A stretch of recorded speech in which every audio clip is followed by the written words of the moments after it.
الزجاج مع الحديد. في قلب صعيد مصر في مدينة المنيا العريقة نشأ فتى اسمه هاني.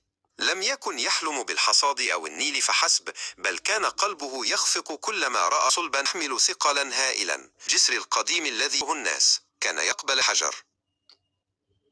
كانت أمه تراه يقلب صفحات الكتب الهندسية المعقدة بينما أقرانه يلعبون. كان شغفه بالدقة لا يضاهى. كان يقول: الخطأ في الهندسة ليس مجرد رقم، بل هو سقف لن يرتفع أو جدار سينهار.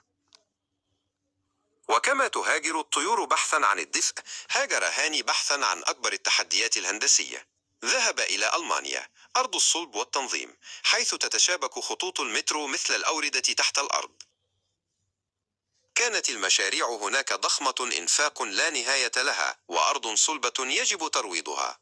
في أحد المواقع التقى بي أمجد، المهندس الذي كان متشككا في البداية من شاب جاء من بعيد ليخوض غمار أصعب المشاريع. قال هاني لأمجد مشيرا إلى مخططه: لن نبني نفقا صلبا فحسب، بل سنصنع عازف الزجاج مع الحديد. يجب أن يكون البناء قويا كالفولاذ، ولكنه شفاف ودقيق كالنوتة الموسيقية على الزجاج. استغرقت العملية سنوات من العمل تحت الأرض في تحد للطبيعة والصخور. كان هاني يقضي وقته بين المكاتب الهندسية وقلب الإنفاق، يراقب كل مسمار وكل زاوية، متأكدا من دقة عزف الزجاج والحديد. كان الإنجاز الأكبر في برلين شبكة أنفاق معقدة تتصل ببعضها البعض تحت الأرض لتصبح قلبا جديدا للمدينة. كان تحديا فريدا لم يسبق له مثيل، يتطلب عبقرية تتجاوز مجرد الحسابات الهندسية.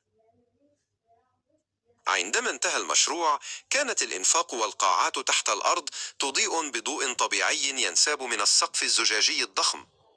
قوة الحديد تحمي، ورقة الزجاج تسمح للنور بالعبور كما وعد هاني.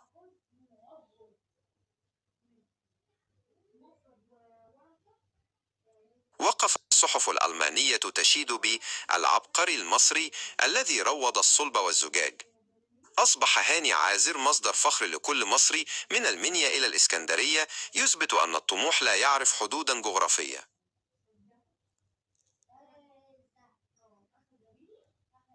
لقد بنى هاني أكثر من مجرد إنفاق، لقد بنى جسورا من الثقة والفخر بين الشعوب.